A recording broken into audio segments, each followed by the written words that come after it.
The International Defence Exhibition 2015. It's a riot of fast jets, aerobatics, explosions and epic displays of firepower. All the latest kit is here, everything you could need to fight a war. And I do mean everything. Because right in the middle of the manufacturers exhibiting guns, warships and radar, the latest in airborne technology and cruise missiles, is a stall belonging to Wyedean Weaving from Haworth, West Yorkshire. Wyedean Weaving is a little 20-man family firm who supply the MOD with accoutrements for military uniforms, medal ribbons, rank braids, sergeant stripes and sashes. They also adorn the Australian, New Zealand and Canadian armed forces. The Oman police wear their products and, in the past, even Michael Jackson. Back home in less humid climes, I've come to the heart of the Pennines to find out more about ribbons of war.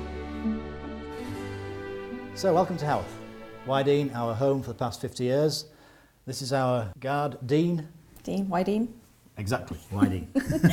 So Robin, tell me a little bit about the history of Wyedean, because David Wright was your father. That's right. My father actually brought the company from Culford, which is where we were previously based, near the River Wye in the Forest of Dean, hence the name.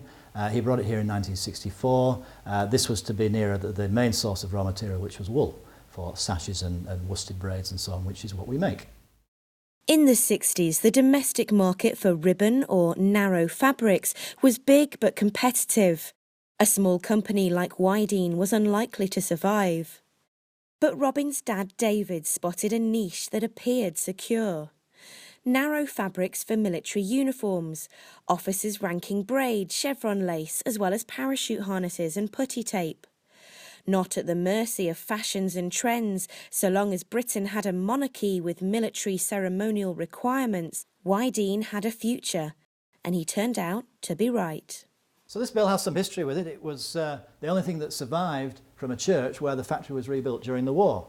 And it's been our good luck charm ever since. Can I ring it? Is it? Yeah, give it a go. There you go. We used to ring T-bell with that for many years. Yes, I can't keep up with all the quantity of badges that we do. Over 10,000. I know. Unbelievable. Yeah. 4 generations of Wrights have worked in the company, not least of which is 90-year-old Norma, David Wright's wife, Robin's mum and the current chairlady of Wyedean. We just had one weaver to begin with, paid out of the housekeeping, I think. So it really was a small beginning.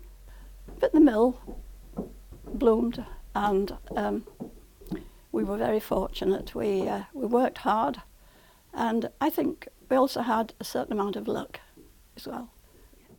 Of course, much of the production has now moved abroad, but they still keep a close eye on their supply chain, wherever it is in the world. So Robin, this is like the nerve centre of the company, is it? It is. This is the manager's office. This is where we run our supply chain. It's an international supply chain. We have manufacturers sewing in Pakistan. We have weaving companies weaving in China. We have them in Southeast Asia, in Vietnam, Cambodia. We have metal factory in Singapore. We have cloth weaving in India. And all these people are running the supply chain. So Ian is doing some design work here. This is textile design, using essentially what is point paper in the olden days, but now on screen. Do you want to explain what you're doing, Ian?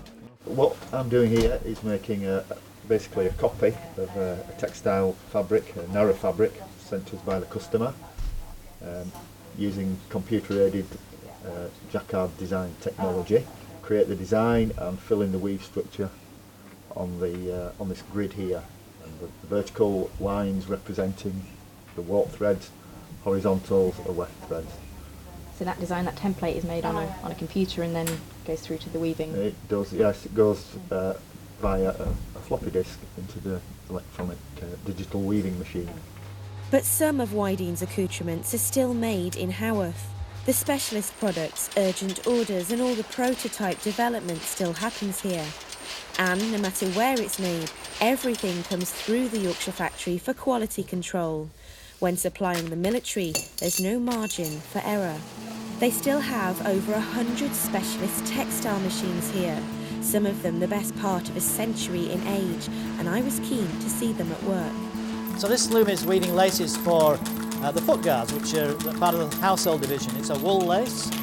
In fact, if I stop it, I can run this slowly so you can see how it works. The warp is coming down the end here, the weft is being dispensed from the shuttle here, and the reed is beating the pick in every time the threads cross over. And this roller is drawing it forwards. So that's the principle of weaving. I've worked here 29 years. My main job is weaving, which I really, really love doing. But I also do bits of braiding and winding bobbins. We do hand sewing and bits of machine sewing as well. So it's a bit of a mix, a bit of jack of all trades. What are the hardest bits?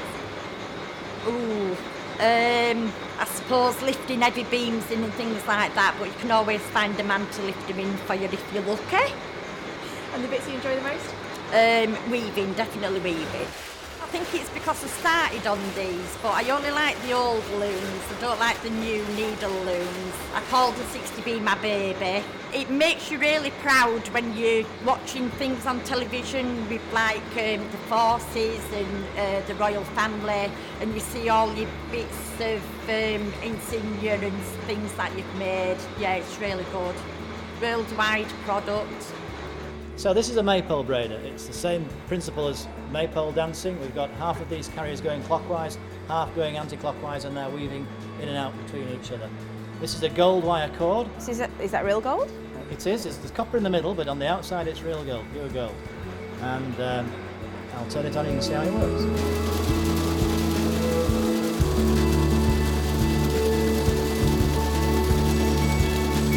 So this is making a braid which is used for piping. It's a silver braid that goes around a peak cap, around the brim. Right.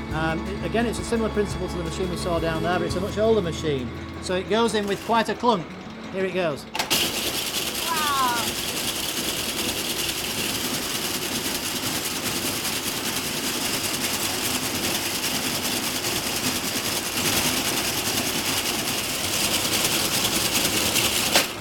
How skilled do you have to be to operate one of these machines? Oh, very. Some of these machines take an awful long time to set up. In some cases, it can be nearly a whole week for a weaver to tie all the threads into a machine. Thousands of ends, you know, and so it can be very laborious, knotting day after day after day. But that's part of the job, and then the machine may only run for a couple of hours before we go on to the next one. It's not just the machines that date back decades. Robin still has all the company records charting where every last braid and ribbon ended up. So this is our order ledger, which dates back to 1941. We have all our orders recorded here in longhand prior to computers doing the job. The Sudan government. This is Crown Agents for the colonies. Items going to the Arab Legion, before it was called Saudi Arabia. Here we have Iraq, when Iraq was a colony of the British colonies, supplying tape to Iraq. Further back, we have the Ministry of Supply. This is now called the Ministry of Defence. It was then called the Ministry of Supply. Some interesting ones here, the Italy Star, France and Germany Star.